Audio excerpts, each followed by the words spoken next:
Hey, Coach DJ with the Revolt. The Phoenix matchup, I'm always curious to know before we match up, just your thoughts without giving too much of your game plan. DeWanna Bonner interior, the scoring inside of the paint. Just what has been your experience with meeting that matchup head on, because she does tend to stretch the floor and hit the 3-point as well. So what do you prioritize when preparing for the game? So her shooting or her length inside? Yep. I mean, both. So, I mean, we did a really poor job the last time we played them down the stretch, defending some of their actions with her in it. So, first and foremost, I think she can stretch the floor, but she's DB. I mean, she can score anywhere. So, she makes it hard to switch, right? And so I can't tell you all our secrets. I know. Don't tell me your game plan. But yeah, so we're cognizant of that. But what crushed us last time was the threes and just not communicating on different actions. So we've got to clean that up, which we can. And then if she does end up inside, then we're going to have to rotate and do some things. Okay, thank you. Yep. What's up, Eric? Good afternoon. Last game, you guys finished the game on a complete tear. How do you guys bottle that up and start today on a tear? You're not a rah-rah person, so what's your message to the team? And can you give me 3 keys to success? Well, we've talked about that. After the game, it was, we were sleepwalking, it seemed, in that first quarter against Golden State. You can't do that in this league. And we've done that a few times this season. And I don't know what it is, but we talked about it. We watched some stuff on film. It's a choice. Players, the ball gets thrown up, and you've got to play with the same intensity. You look at our defensive numbers, second, third, and fourth quarter against Golden State, we're really good. But you cannot come out and take 10 minutes of game time to get going. So players know it. They took ownership of it. They had self-accountability. So I'm excited to see how we come out tonight. Phoenix is a team, if you let them get going, they've got really good, flow players that once they get going, Ka being number one, AT, obviously, she's their engine. But players like DB, Sammy Whitcomb, you can't let them get going in the first quarter and then try to climb out of this hole. And that's been an issue this season. So I'm looking forward to it, seeing how we do. Hey, Coach Joe Butte from the Los Angeles Times. Obviously, you guys have around 12 games remaining in the season. So every game is a playoff game for you guys. Sure. How are you guys entering tonight's game in general without the thought process of you guys you have to win almost every single one of these games? No pressure. It's one at a time. We're taking care of Phoenix tonight. That's our mindset. And then we get on a plane tomorrow morning and fly to New York and play them whatever day is the next day, Thursday.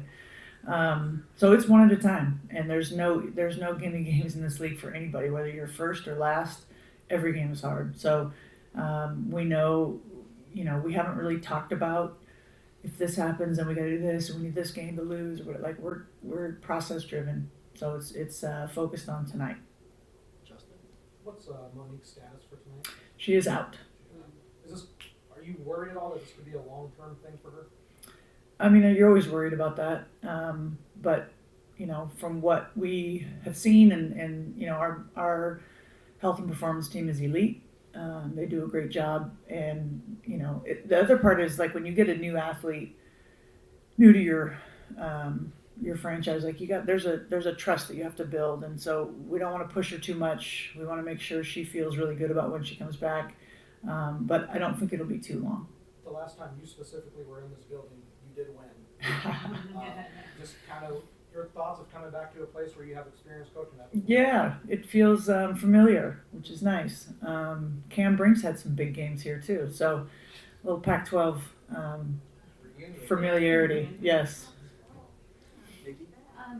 With Mo out, can we expect Chance to play someone? She did talk about it hasn't been something she's done since Oregon, but she did it against Chicago. And just, I guess, what are your thoughts on her versatility and adaptability in being able to go back and forth? Yeah, she's played a little one throughout the season in kind of need to basis. So yes, she'll be.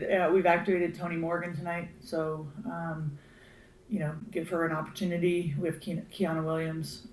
So obviously we look forward to getting Mo back, but We've got other guys that can step in, but Chance has been great, and I think she's establishing herself in this league as someone that can play. And now she's in the process of player development and just getting better every week, and little things that we've identified with her is to work on. But she's fearless, and she's a coach's kid, and so she always understands what we're trying to do. But anything we ask, she'd look you right in the eye and be like, okay. So her development's been great, and we're happy that she's with us. Camera? My question was about hey coach, Ray's such a change maker in the game. Is there any intentionality on getting her activated? She was kind of slow to get activated last game. Is there any intentionality to get her going early on? Yeah, I mean, some of that with Ray was, she had Gabby Williams on her, which is, I wouldn't do very well either. But, Ray's got to pick and choose where she's aggressive. She's got to let the game come to her, not try to force stuff.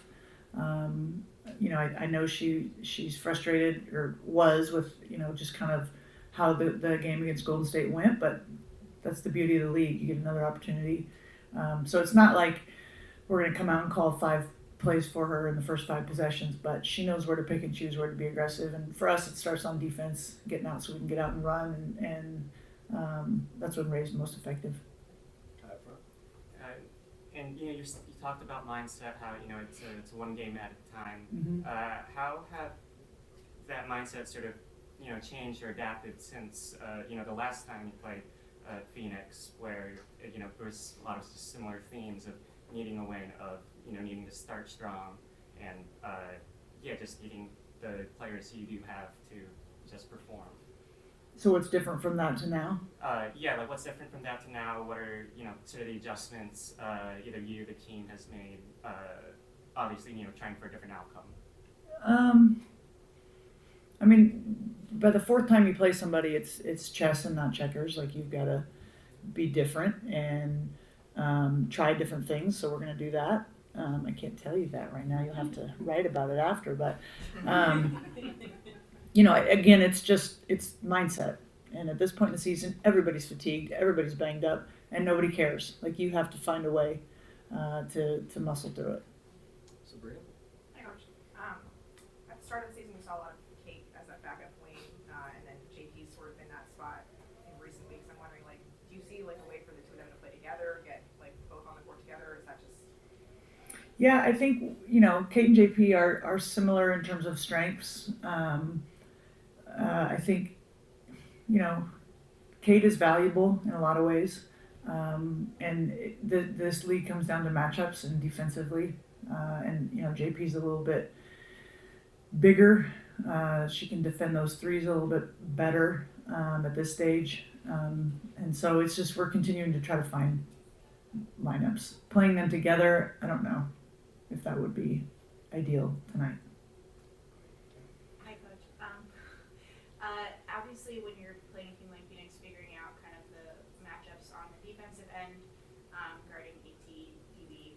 But what about on the offensive end, preparing to go against a player like Alyssa Thomas, who's super physical, keeping Cam out of foul trouble? How does that conversation happen in practice, and what have you guys talked about this week and matchup for that? Yeah. Well, Cam, I think I'm fine with her fouls when she's in the paint and making a play on the ball. It's the reach-ins or the moving screens. We've got to eliminate. She has a couple of those a game, and then that suddenly puts her in foul trouble. So I told her, I mean, she knows this, be aggressive, but do it in the right time. Don't do a reach-in just kind of because you're there swiping or whatever. But yeah, Phoenix's AT is a tough matchup because she's got guard skills and just this power to her game. So we've done a few things with her. We've put NECA on her. We've put Ariel Atkins on her. We'll switch things up. She's most effective when she is dealing for everybody else. Yes, she can score, and they run a lot of inverted ball screens for her. But if you overreact to that, then she's going to kick out to their elite shooters. So we got to be dialed in there. Justin, last one. You mentioned that Tony's active tonight. You guys have so few games remaining for developmental contract players to be eligible for it. Is this a sequence where she gets in just to break glass in case of emergency, or is there actual tangible rotation minutes that you do want to see out of her tonight?